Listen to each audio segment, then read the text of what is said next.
मैं जरूर इस बात को कहना चाहती हूं, 10 साल प्रचंड बहुमत दिया, काशी से सांसद भी चुना, आपने प्रधानमंत्री भेजा इस देश में, इतनी मोहब्बत, इतना प्रचंड बहुमत, लेकिन 10 साल बाद जब इस देश के प्रधानमंत्री को अपने काम गिनाने थे और काम पर नाम मांगते, तो देश के प्रधानमंत्री उलझुल बातें कर रहे हैं। क्योंकि असलियत यह है कि काम धेले का किया नहीं है, नीलबटा सन्नाटा काम पर है, आगे की रणनीति पता नहीं है। पहले चरण में मोदी जी को मीट, मुर्गा, मछली, मुस्लिम लीग याद आ गया। दूसरा चरण आते आते वो महिलाओं और ब्याताओं के मंगलसूत्र और भैंस पर पहुंच गए। तीसरा चरण आते आते अपनी आंखों की पुतली, अपने कलेजे के टुकड़े, अपने सबसे अजीज अंबानी और अडानी के लिए कहने लगे कि बोरों में भर भर कर, टेम्पो में लाद लाद कर वो काला धन बांट रहे हैं। चौथा चरण आते आते मोदी जी ने अपने आप को स्वयंभू ईश्वर का दूत, दैवीय शक्तियों से अभिभूत घोषित कर दिया। उनका कहना है वो बायोलॉजिकल ही नहीं है। पांचवा चरण आते आते मोदी जी कहते हैं अगर इंडिया गठबंधन की सरकार आ गई तो वो आपके बैंक खाते बंद करके पैसे ले लेंगे, बिजली का कनेक्शन काट करके अंधेरा कर देंगे। हो सकता है अपनी अगली स्पीच में बनारस में मोदी जी कहें अगर इंडिया गठबंधन की सरकार आ गई तो मटर पनीर की आपकी सब्जी से पनीर गायब कर देंगे। हो सकता है वो कहें कि आपके बच्चों के टिफिन में से एक सैंडविच चुरा लेंगे, आपके बच्चों का बैग चुरा के भाग जाएंगे, आपके घर की बेल बजा के भाग जाएंगे। ये क्या लेवल ले आए हैं मोदी जी।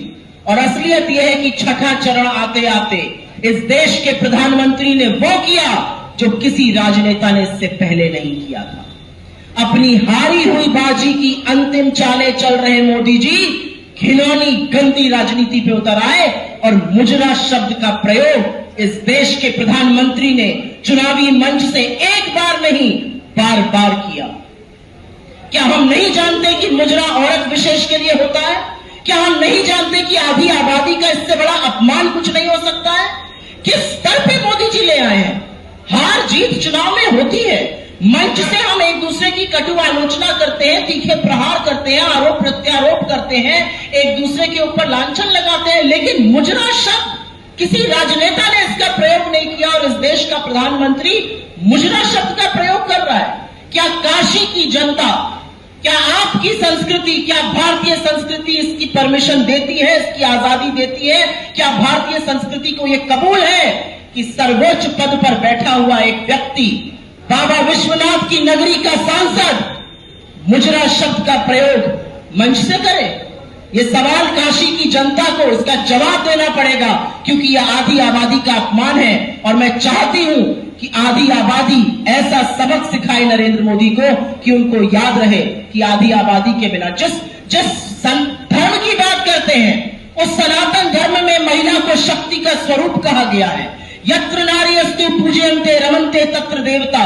और वहां पर आप मुजरा शब्द का एक बार नहीं 3-3 बार अपनी स्पीच में प्रयोग कर रहे हैं। ये दिखाता है किस हद तक मोदी जी बौखला गए, क्योंकि उनका मीडिया, उनका चरण चुंबक मीडिया, उनके तंत्र, उनकी एजेंसी, उनका धनबल भी उनको ये चुनाव नहीं जिता पा रहा है।